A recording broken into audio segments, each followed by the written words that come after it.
જય શ્રી કૃષ્ણ મિત્રો, આપ સૌ મિત્રોનું મારી ચેનલમાં હાર્દિક સ્વાગત છે. મિત્રો, પવિત્ર પુરુષોત્તમ માસના હવે થોડા દિવસો બાકી રહ્યા છે. આજની વિડીયોમાં આપણે 28મા દિવસની વાર્તા સાંભળશું.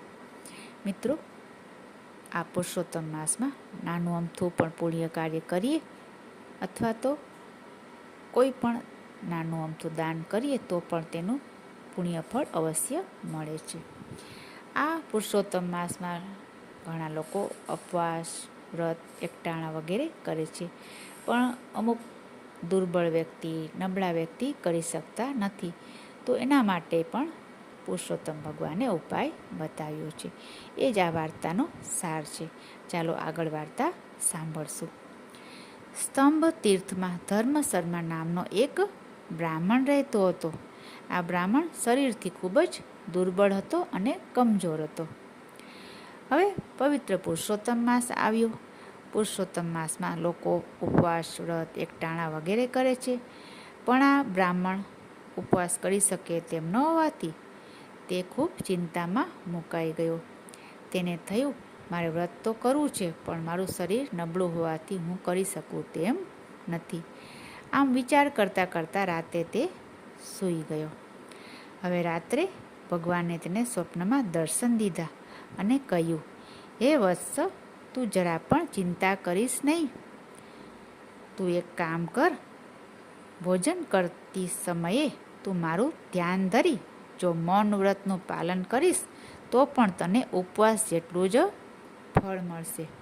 એટલે કે જમવા સમયે મૌન રહીને ભોજન કરવું. આટલું કહી અને ભગવાન અદૃશ્ય થઈ ગયા. સવાર પડી તે બ્રાહ્મણ ઉઠ્યો અને ભગવાનના કહેલા શબ્દો મુજબ જ ધર્મશર્માએ આખો મહિનો ભોજન કરતી વખતે મૌન પાળ્યું અને આવી રીતે મૌન વ્રત રાખી અને દરરોજ એ જમતો. આમ ને આમ તેને આખો મહિનો પૂરો કર્યો. પુરુષોત્તમ માસના છેલ્લા દિવસે તેણે વ્રતનું ઉદ્યાપન કરી યથાશક્તિ દાન દક્ષિણા પણ આપ્યા. તેના અંતરની શુદ્ધ ઈચ્છાના બળે તેને પણ પુરુષોત્તમ માસના ઉપવાસ કરવા જેટલું જ પુણ્ય ફળની પ્રાપ્તિ થઈ અને મૃત્યુ પછી તેનો વૈકુંઠમાં વાસ થયો.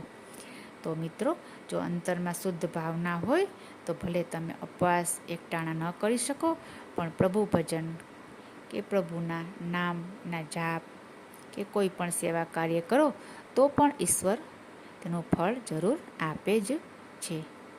આશા રાખું છું વિડીયો સારી લાગી હશે. આપે જો હજી સુધી ચેનલને સબસ્ક્રાઈબ ન કરી હોય તો કૃપયા કરી લેશો, જેથી આપને કથા, વાર્તા, મહાત્મ્ય વગેરે સાંભળવા મળતા રહે. ફરી મળીશું બીજી વિડીયોમાં. ત્યાં સુધી જય શ્રી કૃષ્ણ, જય પુરુષોત્તમ ભગવાન.